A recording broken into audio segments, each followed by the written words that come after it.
aos irmãos, aos alunos. Muito bom estar com você aqui nessa aula. E eu me sinto mais à vontade para poder, então, tratar de fato como isto é, uma aula. Você já está acompanhando desde o começo esta questão praticamente dessas classes judaicas no trato, né? Em que nós vemos cada uma delas interagindo no tempo de Jesus. E nessa noite nós vamos tratar sobre o tema dos herodianos. E é um tema que eu confesso a vocês que é muito pouco explorado. Existe também muito pouco recurso a respeito dos herodianos. E nós vamos tratar isso, e eu quero aqui conceituar com vocês, basicamente, que nessa exposição dessa aula, nós vamos dividir ela em 3 momentos. O primeiro momento é nessa fundamentação histórica, que é muito importante para nós entendermos. Num segundo momento, propriamente dito, nós vamos tratar e trabalhar especificamente o grupo em si, os seus embates com Jesus. E num terceiro momento eu quero me valer de uma exposição do texto sagrado, e eu já te convido a nós lermos esse texto, porque nesse terceiro momento nós vamos então procurar aqui, a partir da interpretação do mesmo, entender especificamente sobre o embate do grupo dos herodianos com Jesus. E ao fim eu quero fazer algumas provocações aqui, reflexivas, porque no decorrer da nossa exposição, eu tenho certeza que vai ficar claro do porquê dessas provocações, mediante ao que nós estamos então falando. Então, neste momento, eu te convido a abrir a sua Bíblia comigo, no texto de Mateus, o Evangelho de Mateus, o capítulo 22, a partir do versículo 15. Esse é o texto da qual nós vamos nos concentrar, então, naquele terceiro momento, como eu já disse, em trabalhar basicamente um embate do grupo dos herodianos com Jesus. Mateus, capítulo de número 22, a partir do versículo 15, diz o seguinte: Então os fariseus saíram e começaram a planejar um meio de enredá-lo em suas próprias palavras. Enviaram-lhe seus discípulos junto com os herodianos, que lhes disseram: Mestre, sabemos que és íntegro e que ensinas o caminho de Deus conforme a verdade. Tu não te deixas influenciar por ninguém, porque não te prendes à aparência dos homens. Dize-nos, pois, qual a tua opinião? É certo pagar impostos a César ou não? Mas Jesus, percebendo a má intenção deles, perguntou: Hipócritas, por que vocês estão me pondo à prova? Mostre-me a moeda usada para pagar o imposto. E eles lhes mostraram um denário. E ele lhes perguntou: de quem é esta imagem escrita? De César, responderam eles. E ele disse: então deem a César o que é de César e a Deus o que é de Deus. Ao ouvirem isso, eles ficaram admirados, deixando e retirando-se. Bom, eu acho que só por esse texto já fica bem claro do que se trata os herodianos. Então, pois bem, nesse primeiro momento nós precisamos entender e conceituar muito bem, e talvez para nós uma primeira coisa a ser dita, já por definição, que essa classe judaica são seguidores de Herodes. Veja bem, eles são seguidores de Herodes. Se são seguidores de Herodes, possivelmente não são seguidores de Cristo. Haja vista que o embate dele, já a partir desse texto, nos dá talvez um vislumbre desse princípio. Olhando dessa forma, é importante, então, aqui eu já construir esse pensamento com vocês, que os herodianos não são um grupo religioso. Os herodianos não são um grupo religioso. Os herodianos, eles são um grupo considerado um grupo político-cívico, que constituiu-se no primeiro século antes de Cristo, durante o tempo da revolta dos Macabeus, a partir especificamente entre 60 e 50 antes de Cristo, e ele perpassa esse tempo até a morte de Jesus, da qual é datado biograficamente dizendo. Então, nós precisamos considerar esse tempo histórico para entendermos quem são este grupo. Então, pensando nesse sentido, nós temos a necessidade de discorrer aqui sobre o que são os herodianos, né, o que comem, o que vestem, onde moravam, né? Mas, a partir disso, já nessa introdução, tem esse caráter de compreender quem eles são. E aqui eu quero dizer para vocês que Lucas, ele não trata esse termo apropriadamente herodianos. Veja que em alguns momentos Lucas ele descreve os herodianos muito parecido com os saduceus. E isso é interessante de perceber porque muitas vezes em algumas traduções bíblicas não aparece o termo herodiano. Por quê? Porque uma parte dos herodianos também possivelmente eram saduceus. Possivelmente. Não estou afirmando que quase todos eram ou até que boa parte deles eram, mas alguns eram, por essa interpretação de Lucas. Pois bem, eles são uma classe muito distinta dos fariseus e dos saduceus. E é engraçado a forma como eles apoiavam Herodes, chamado o Grande, no período do 1º século antes de Cristo, da qual subentendo que, dado ao nome, esse nome dado por César, né, a Herodes como o rei dos judeus, possivelmente provocava muitos desconfortos entre as classes judaicas que nós já estamos aqui ouvindo e tratando ao longo destas aulas.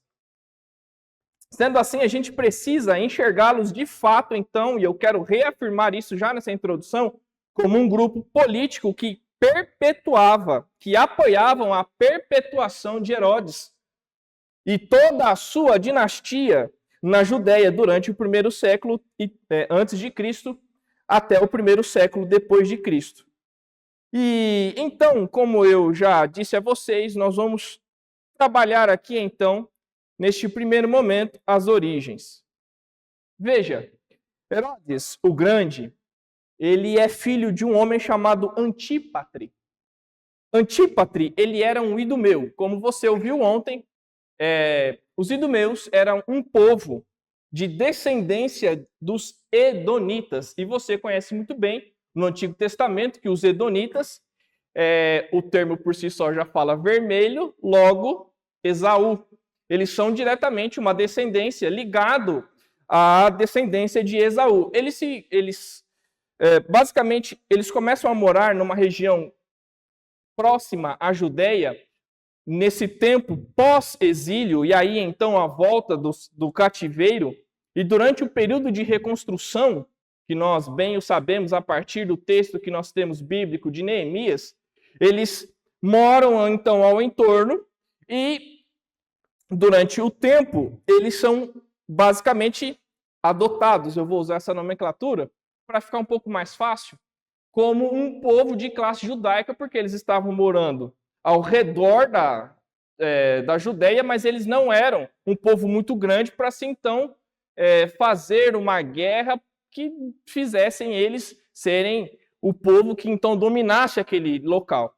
E uma das coisas que os judeus fizeram com eles, para que eles se tornassem então dessa classe de judeus, é que todos eles se circuncidassem. E você sabe o que é a circuncisão e amém. Sendo assim, a gente precisa também entender que Antípatre, ele começa basicamente a ascender a partir desse tempo, porque ele era de uma família de camponeses muito ricos e começa a se ascender basicamente na época de Hírcano II. Hírcano II e Aristóbulo II eram filhos de Alexandre e Alexandra. Eles eram a última parte restante da família dos Macabeus. Logo, você sabe que os Macabeus, como foi dado e pincelado ontem, eles eram do tempo das revoltas, justamente contra os gregos, em todo o seu período, para que eles retomassem o poder para si mesmo. E é engraçado de pensar nisso, porque Antípatre, como ascende ao poder, ele se torna conselheiro de Hírcano sobre os domínios dos romanos, porque nós temos então no tempo que os romanos então passam então a dominar o governo mundial da época, e ele torna-se então conselheiro a primeiro momento de Hírcano II. Porém, Hírcano, ele era sacerdote. Ele não era o rei dos judeus. Aristóbulo toma essa sigla para si durante um curto período dentro dessa guerra entre eles. É colocado sobre eles esta questão justamente porque naquele tempo o povo ainda clamava essa questão pura do judaísmo. Em algum aspecto, eles esperavam que essa família, essa revolta dos macabeus os levassem a um local da qual eles gostariam de estar, que era o local do tempo de glória. E depois de tantas questões culturais que se teve, tantos domínios, eles pensaram e eles ascenderam pensando que naquele momento, com a última faísca de esperança, que ele o pudesse então trazer através de Aristóbulo, ou através de Hírcano, ou até mesmo de seus antecessores.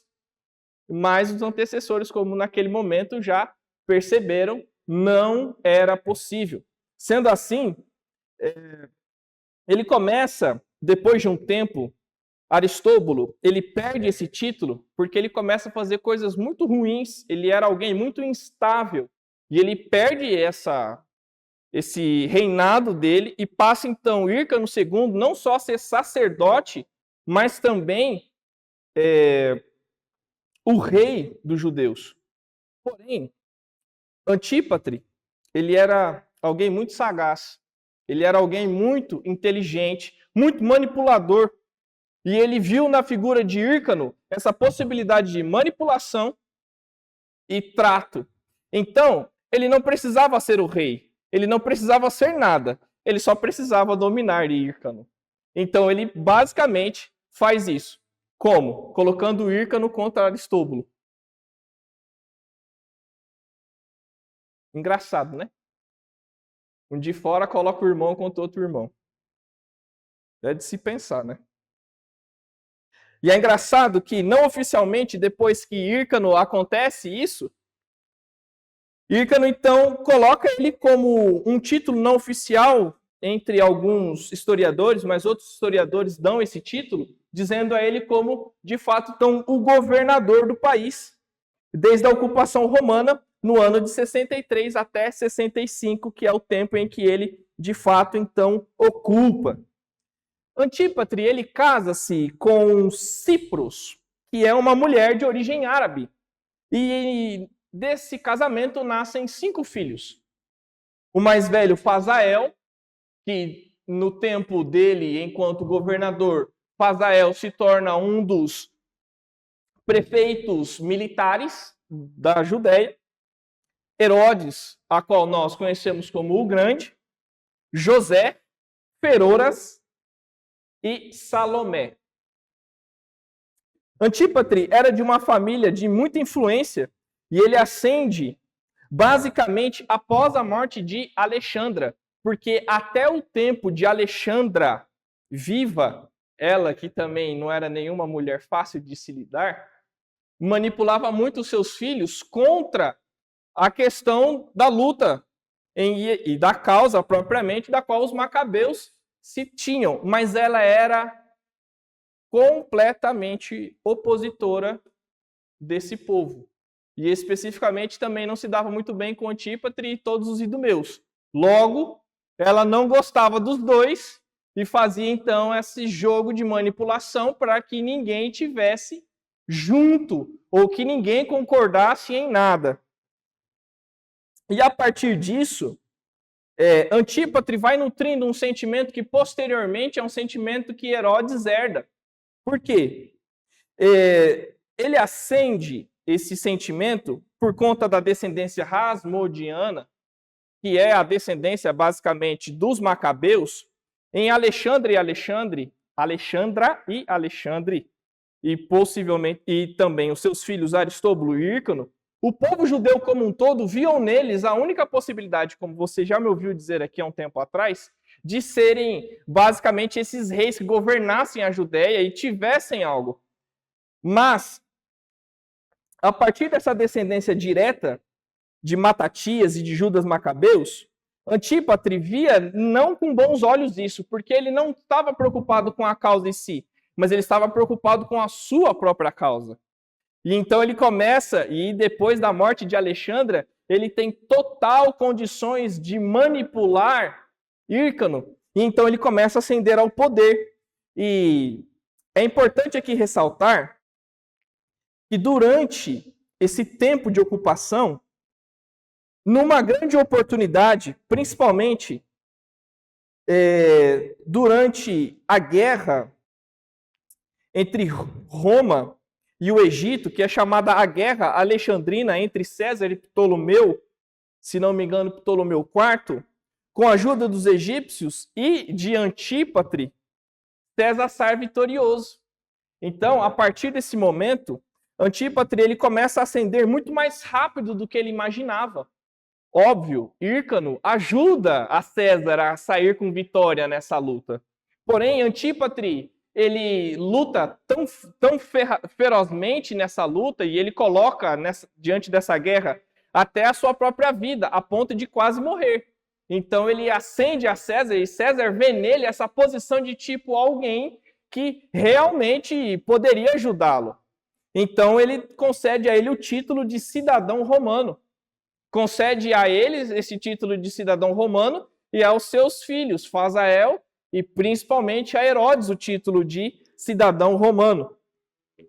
A partir daí, Antípatre cresce tanto e ele ganha muitas coisas, não só como esse título, mas agora então ele é estabelecido de fato como governador e estabelece os seus filhos como os prefeitos militares. Então, durante todo esse tempo que Roma está nessas lutas, ele vê essa condição e ele ascende ao poder basicamente através da manipulação. Só pela boa e velha manipulação. Nós precisamos entender uma coisa a partir desse fundamento histórico, e algumas coisas vão me chamando a atenção durante a pesquisa, que, como eu não estou tratando aqui de um grupo judeu, especificamente dito como um grupo religioso, é engraçado como me sinto desafiado hoje sobre falar muito mais sobre política e sobre cultura do que propriamente religião ou religiosidade. Embora me pareça que na questão dos herodianos as duas coisas estão ligadas. E você vai entender, e eu espero que está sendo claro para você até esse momento, para construir essa ideia até o fim. Após o ano de 47, quando Antípatre, pai de Herodes, ele se torna o governador, ele começa então a delegar muitas coisas para Herodes. E Herodes, há um pensamento que não é um pensamento consensual entre os estudiosos, mas que Herodes ele se torna perfeito militar com 15 anos.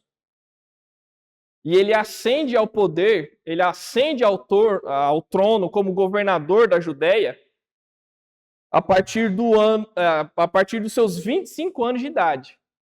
Veja, com isso, ele tem uma sede muito grande e muito forte. Ele era igualmente desprezível e manipulador, ou até mais frio do que seu pai foi. E as suas ações ficam muito claras no livro das Sagradas Escrituras, a forma como ele almejava, e ele sempre estava buscando cada vez mais. Ele tinha uma sede de poder insaciável, a tal ponto dele brigar com Hírcano. E Hírcano, então, tendo de fato todo o recurso à sua disposição, ele julga, condena e manda prender. Porém, Antípatre já tinha feito tão bem o seu papel que César manda Hyrcano esquecer essa história. Não, mas peraí, ele foi condenado. Mas o imperador mandou acabar esse negócio de condenação. Te soa parecido com alguma coisa? É engraçado porque Herodes, nesse sentido, ele se inflama tão ferozmente, ainda mais ascendendo ao poder e contra tudo que estava acontecendo, mas o pai dele, como uma boa raposa velha, manda ele dar uma sossegada. Tanto ele quanto Fazael, seu irmão, fala: Herodes, acalma. Esqueça isso. Em algum aspecto, eles fizeram, basicamente, a tentativa de Herodes de se vingar cessar por hora. Então, ele basicamente esquece essa ideia de vingança. E essa semente plantada, né, de esquecimento, de luta, etc. e tal, de vingança, há um retorno para ele.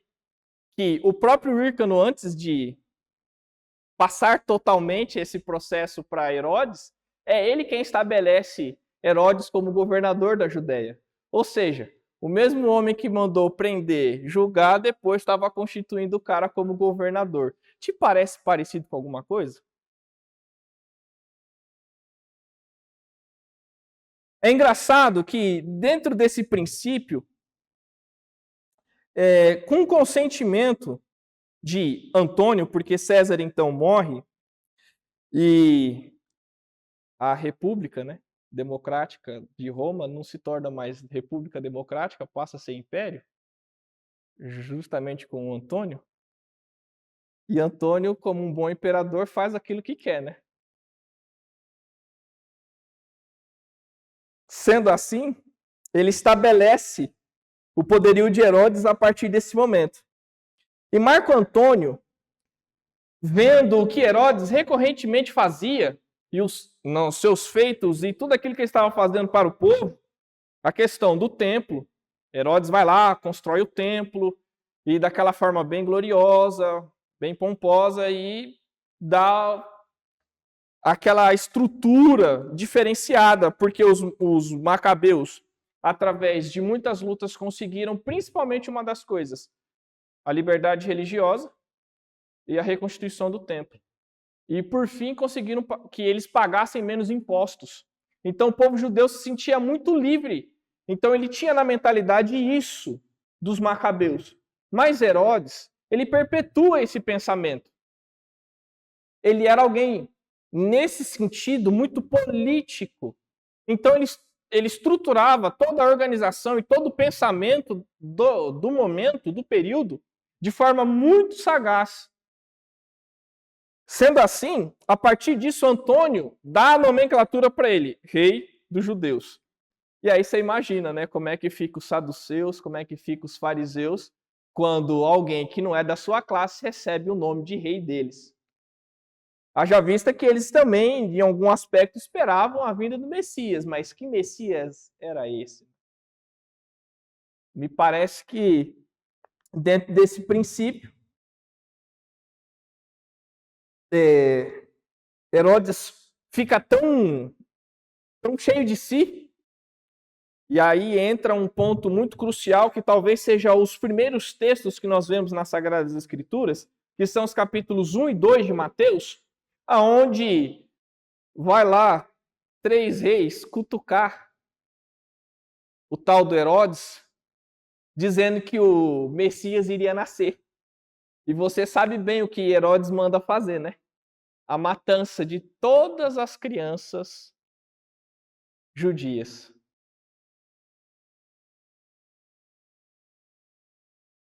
Por que Herodes faz isso?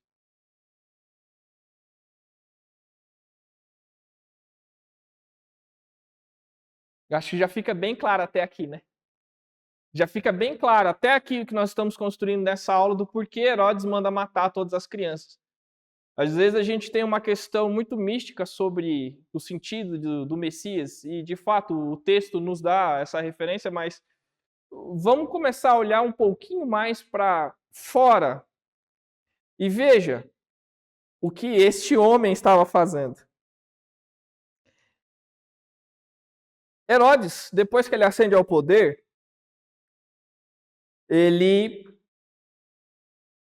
constitui uma grande família.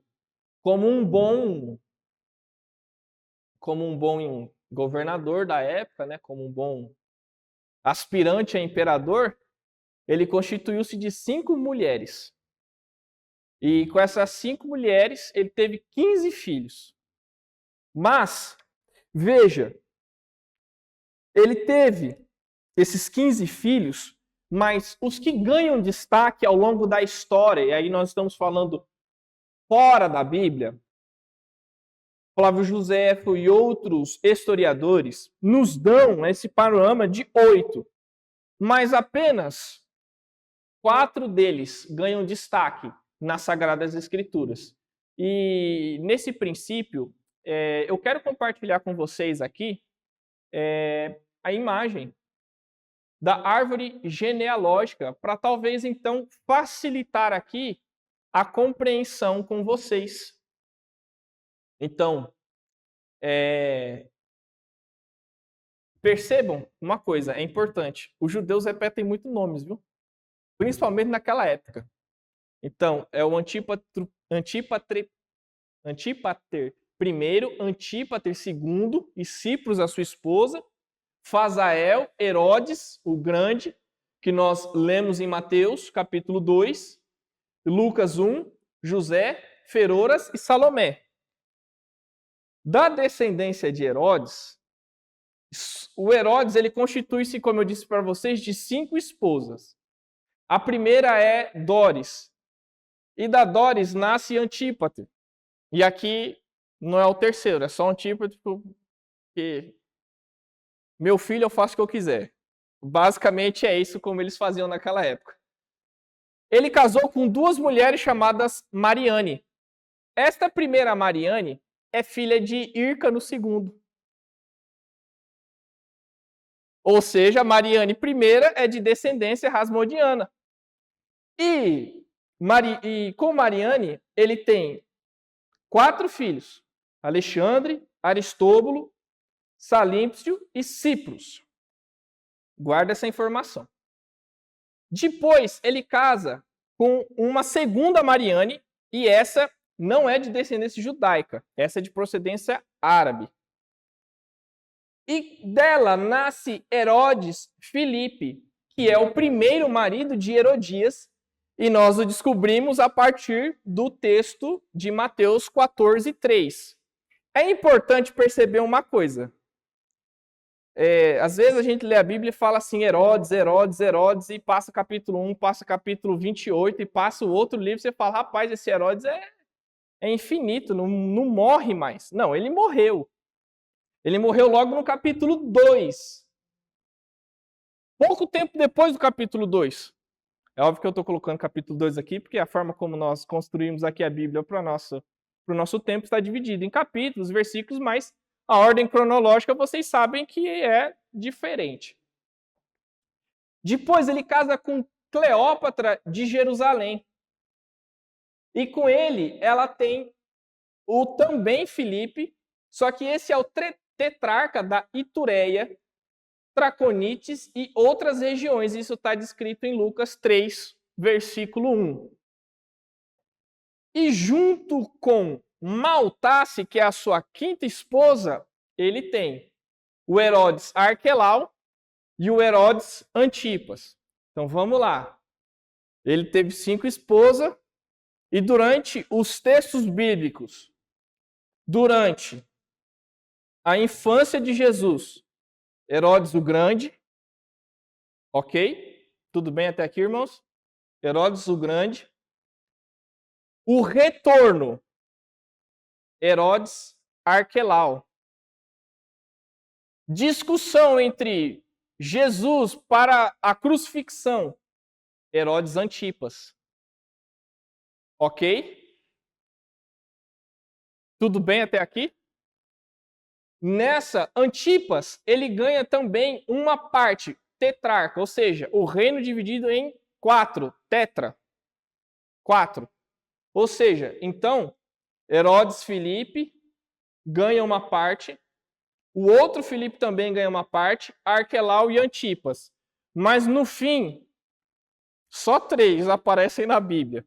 Porque um, ao mesmo tempo que ascende, já desacende. Permita usar essa expressão. Porque ele sobe, ele ganha o posto, mas ele perde o posto imediatamente. E a situação em si, nem os historiadores sabem o que aconteceu, mas só sabem que ele foi deposto. E aqui, a partir de Aristóbulo, ele casa, e aí ele tem Herodes, que é o rei de Cálcis. Aí depois, Herodes Agripa, que você vai ler no texto de Atos dos Apóstolos. E Agripa era irmão de Herodias. Herodias,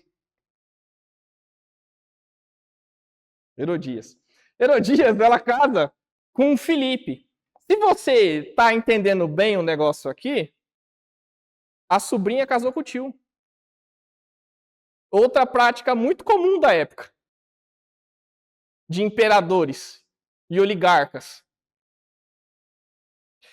E a mulher e a filha de Herodias, que não se trata o nome, né, nas Sagradas Escrituras, mas, segundo os historiadores, também é o mesmo nome de Salomé, a moça que dança e pede lá a cabeça de João Batista para Herodes Antipas, porque João Batista condenou a Antipas de estar tendo uma relação com Herodias, a mulher do seu irmão. Vocês estão entendendo agora? Entenderam, né? O nível do negócio, né? A gente lê a Bíblia às vezes meio romântico, né? A gente não dá aquele negócio. Quando a gente começa a estudar, o negócio parece que fica mais profundo.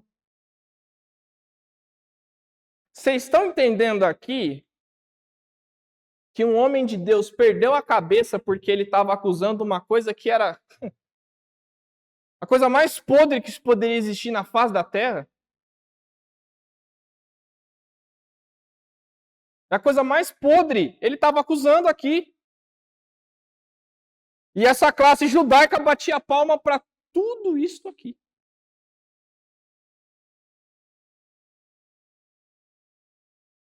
Que coisa, não? E depois, o Agripa é deposto e o filho dele assume. E de Agripa I vem Agripa II, que ele é conhecido como rei de Cálcis. Mais tarde recebe também o território que antes era governado por outros tetrarcas das regiões. Isso está em Atos 25, 13, 22, versículos 22 e 27, depois 26, 1.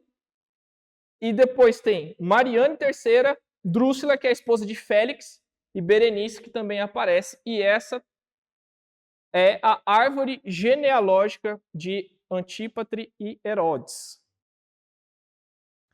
Olha, eu preciso fazer um negócio aqui. Eu não acredito muito não, mas numa situação dessa, se eu sou o pastor da igreja e vem uma família como essa, eu faço oração por maldição hereditária. Eu faço. Aqui o negócio tá feio, aqui precisa.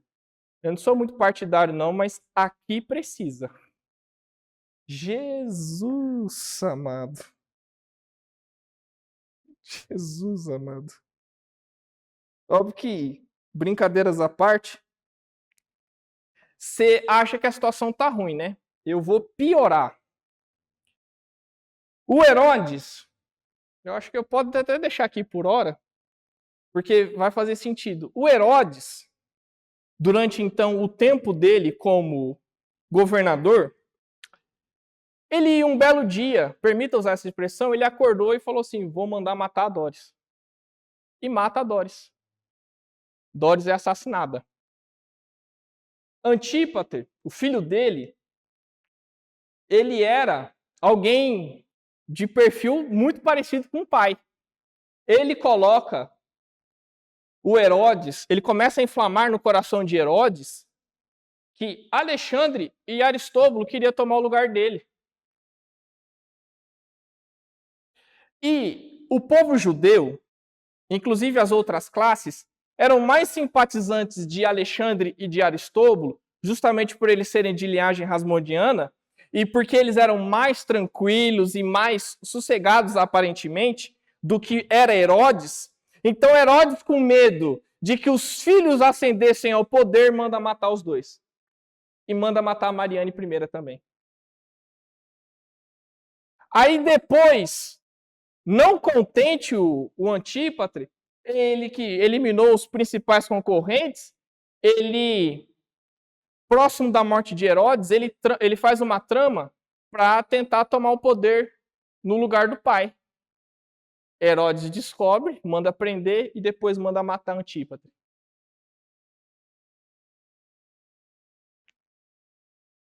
Aí, como ele viu o que estava acontecendo, ele pega o reino dele, divide em 4. Dá para Herodes Filipe, dá para Herodes Arquelau e dá para Herodes Antipas.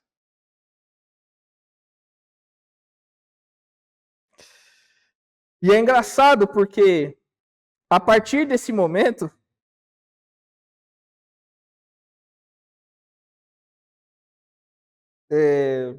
a gente percebe que se tinha alguma coisa boa lá no começo, se é que teve algum dia, permita usar de novo essa expressão, acabou também no começo. Porque a linhagem e a trajetória de como eles praticavam e faziam todas essas coisas eram completamente ruins. Misericórdia. E é engraçado porque eu confesso a vocês que durante um processo de estudando isso aqui, eu chorei, viu? Porque vendo que foi essa família aqui que mandou matar o meu senhor, eu confesso a você que eu não aguentei, não. Eu confesso a você que eu chorei, viu? Eu tive que fazer uma pausa e naquele dia eu não voltei mais a estudar, porque foi essa família aqui, ó, que matou o meu senhor.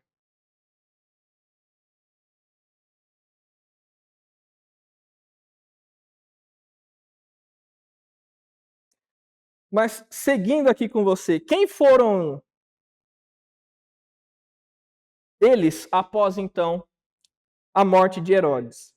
Arquelau governou apenas 3 anos, pois a sua forma e a sua conduta era tão igual ou pior do que seu pai, a ponto de Roma, que não tem esse princípio, criar uma espécie de concílio e destituir ele do poder, com 3 anos só no poder.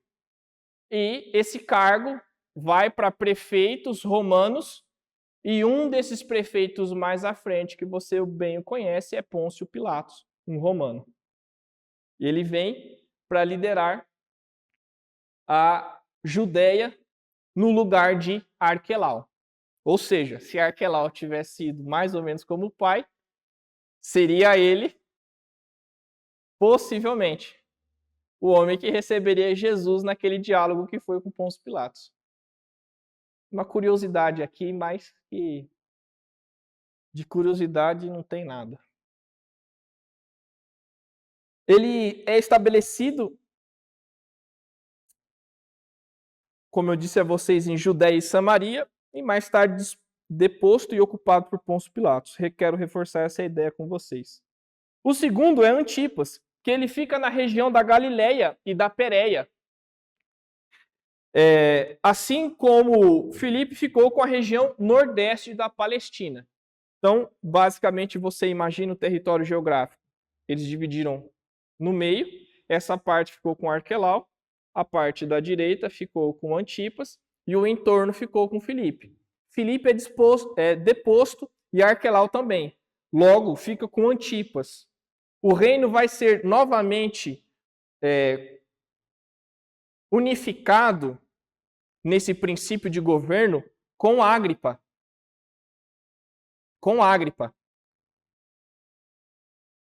Nesse primeiro momento, fica claro em Filipe, e Lucas descreve isso no capítulo 3, o verso de número 1.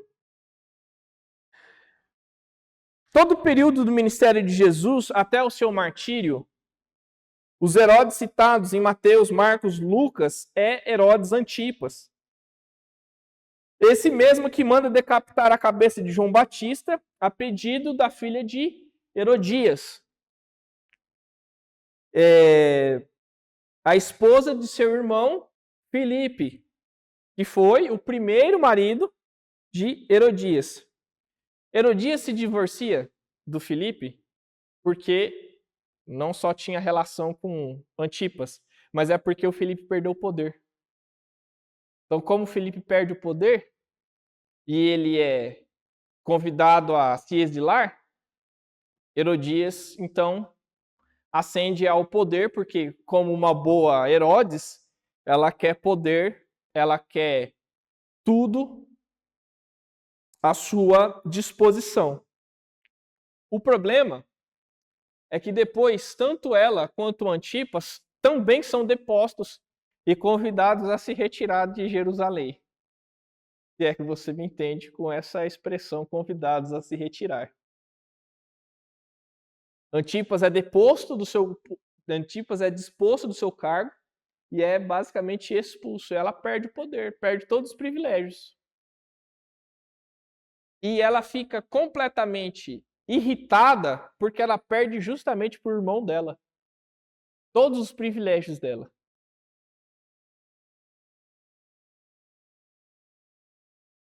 E eu quero fazer um destaque aqui num texto das Sagradas Escrituras, porque diferente do que diz o escritor Alexander White, de personagens bíblicos, né, da editora Pencal, ele faz uma citação sobre esse texto. E eu quero ler o texto e a citação para vocês. O texto está em Lucas, capítulo 13, o versículo é o 32.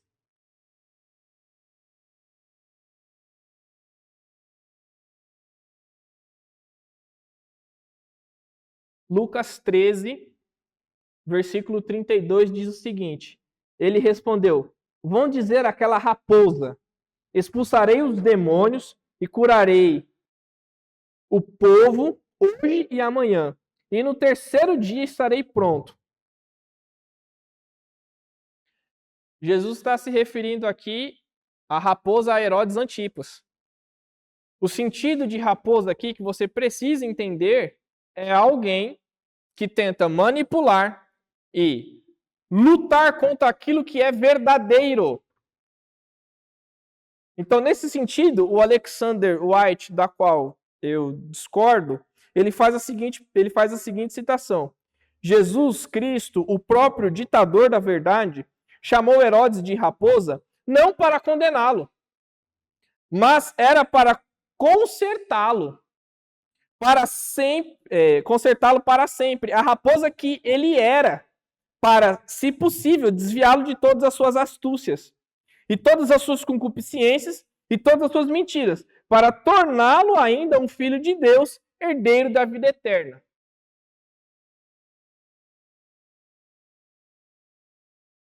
Como diz um pastor muito famoso na internet, isso aqui é a hermenêutica Thundercats.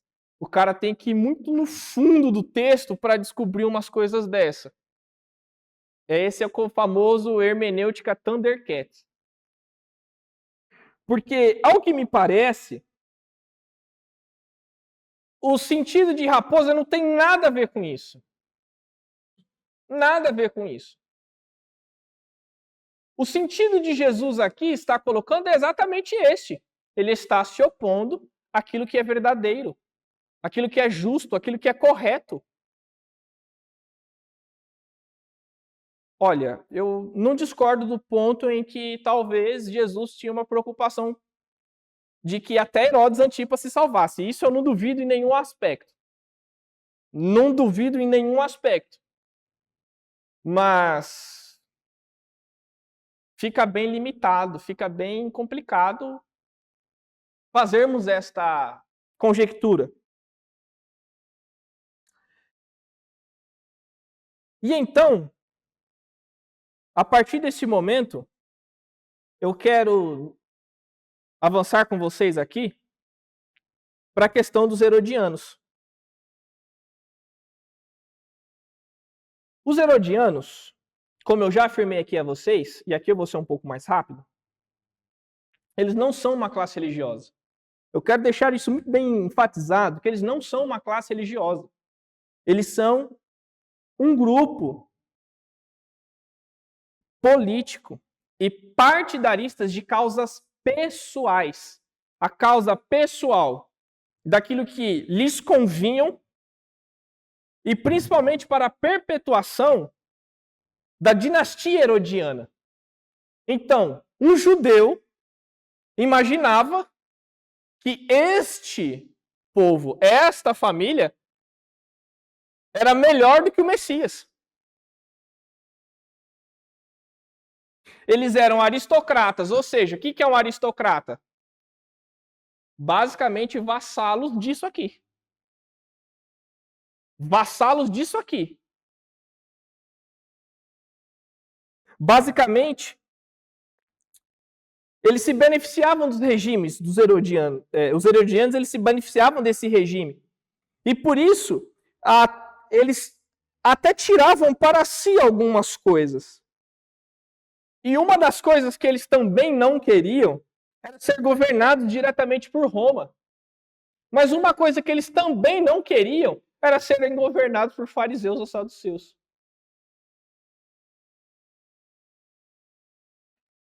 Basicamente, eles também não queriam que outra pessoa se ascendesse ao trono. Sendo assim, apoiavam fortemente a continuidade herodiana, pois uma outra classe achava que a partir de Herodes, e aqui são pensamentos, são conjecturas, uma classe deles achavam que seria Herodes o que abriria o caminho para o Messias. E uma corrente dos pais da igreja, no primeiro momento, achavam isso também, mas depois, com o passar do tempo, eles desistiram dessa ideia. Eles apoiavam principalmente Herodes porque eles viam as realizações de Herodes como uma pseudo-prosperidade. Porque aquilo não era prosperidade. Aquilo era uma pseudo-prosperidade. Você pagar menos imposto, você ir para o templo e cultuar e tudo mais. Ter a liberdade, mas com tudo isso que eles tinham, isso não é prosperidade. Isso é uma falsa percepção. Por isso que eu digo pseudo-prosperidade. E ao que parece, segundo os historiadores, este grupo ele vai perdendo a força a tal ponto que no livro de Atos dos Apóstolos você não encontra nenhuma referência ou inferência dos herodianos em Atos dos Apóstolos, mesmo havendo Agripa I e Agripa II. A tal ponto que eles perderam essa força. E aqui existem algumas hipóteses. E hipóteses, você sabe, pode ser completamente verdade ou completamente loucura. Mas aqui as hipóteses mais plausíveis. A primeira é que a própria classe identificou que a família de Herodes era incapaz de governar mais. Mas geralmente quando se é vassalo de alguém, você não consegue enxergar dessa forma. Segundo, seria a perca de adesão com o passar do tempo. Essa me parece um pouco mais plausível, haja vista tudo que estava acontecendo. E uma terceira hipótese, e com o meu olhar de fé cristã e pentecostal, quase todos eles se converteram. E eu espero que tenha sido essa última. Porque se não foi, é difícil. E aqui eu quero retornar com você então para esse terceiro momento, que é o momento de nós então interpretarmos esses textos lidos em Mateus 22, do 15 ao 22. E eu preciso dividir essa porção de textos que eu li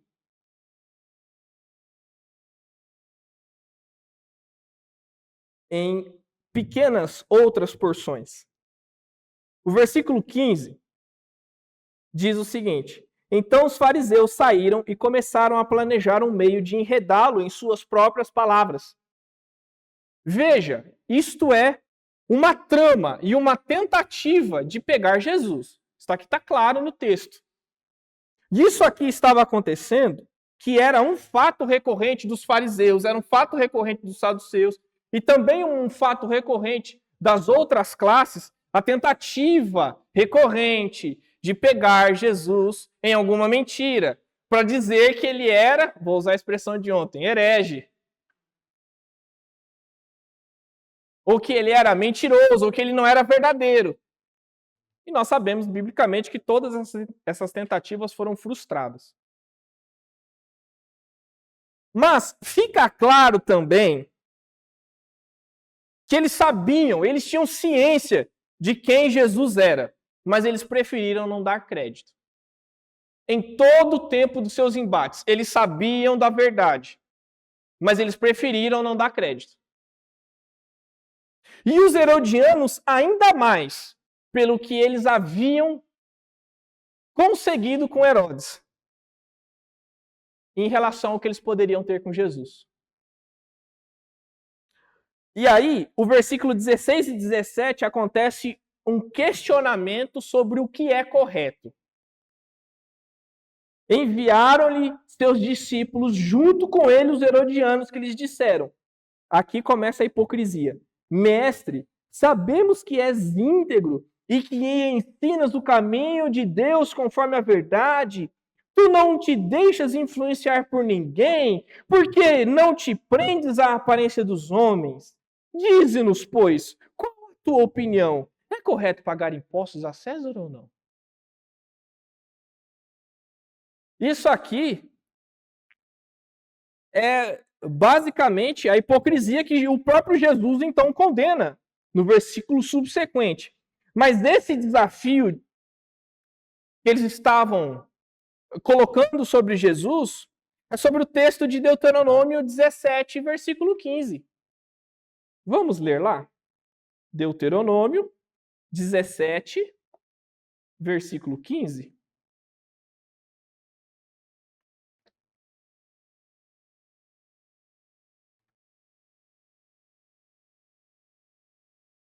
Deuteronômio, capítulo 17, versículo 15. Tenham cuidado de nomear o rei que o Senhor, o seu Deus, escolher. Ele deve vir dentre os seus próprios irmãos israelitas. Não coloquem um estrangeiro como rei. Alguém que não seja israelita. Então isso aqui é um mandamento de Deus para o seu povo. Adivinha? Quem era o rei dos judeus?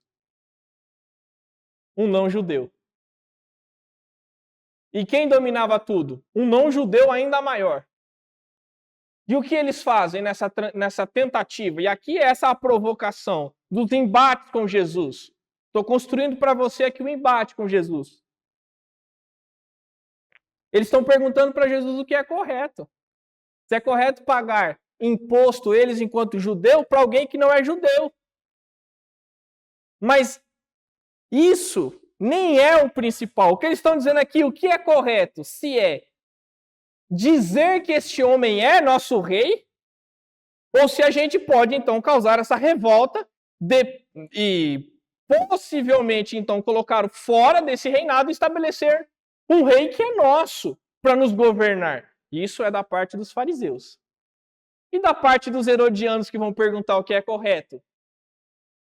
Se era correto pagar o imposto para César. Mas o que eles queriam dizer com isso?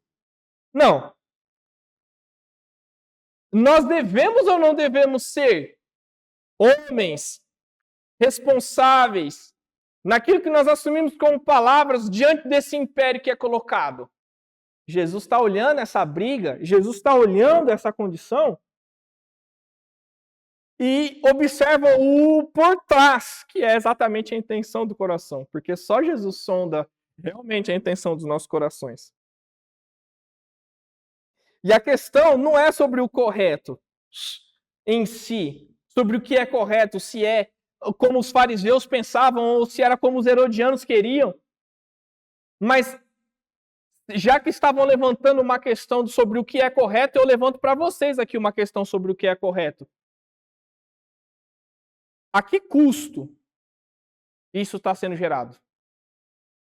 Já que a luta é, vamos pagar imposto ou não vamos pagar imposto? Mas o que é correto? Em cima do que isso está sendo gerado? Isso tudo aqui é correto?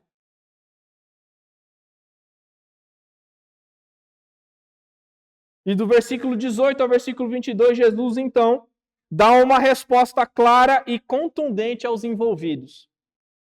Mas Jesus, percebendo a má intenção deles, perguntou: hipócritas, por que vocês estão me pondo à prova? Então já começa aqui a resposta de Jesus. Mostra-me a moeda usada para pagar o imposto. E eles lhe mostraram um denário, que era uma moeda de prata, da época que pagava o dia de trabalho, como você bem já sabe. Eles lhes mostraram um denário. E eles lhe perguntou: de quem é esta imagem e esta inscrição? Responderam: de César, eles. E ele lhes disse: então deem a César o que é de César e a Deus o que é de Deus. Primeiramente, com isso aqui, ele revela, no versículo 22, a intenção do coração deles. Já que vocês estão lutando aqui para descobrir o que é correto, então dá a César o que é de César, mas principalmente, dê a Deus o que é de Deus. Vocês são capazes de fazer isso? Aqui já mata a questão em si. Num segundo momento, ele utiliza-se de algo comum para dar uma lição profunda para eles, para acabar com essa discussão. Porque às vezes a gente tem uma questão de se achar muito inteligente. E aí, de repente, você sempre vai encontrar alguém mais inteligente que você. Então a gente toma uma lição a partir de uma coisa comum aqui, uma coisa muito comum, a moeda. E uma terceira coisa, fazendo com o que é correto e não o que se quer. Aqui Jesus deixa claro, já que vocês estão perguntando o que é correto, então faça o que é correto, não o que vocês querem. A resposta é clara e contundente de Jesus para eles. E principalmente, não se esquecer que o Senhor, nós temos tudo. É do Senhor, é de Deus que é gerado todas as coisas. Tudo que temos vem do Senhor. Dê ao Senhor o que é dele. Para finalizar com você, eu quero aqui então trazer essa provocação a você. E eu quero deixar 3 provocações aqui para vocês. A primeira, será que não estamos como os herodianos ou como qualquer outra classe dessa que nós estamos estudando aqui nessa semana?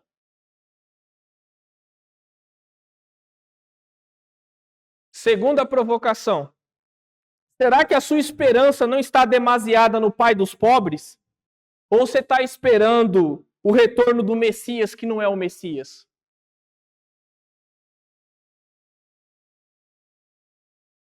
No final, ambos os lados se juntarão para destruir o cristianismo. Você vai estar de qual lado? Deus abençoe vocês.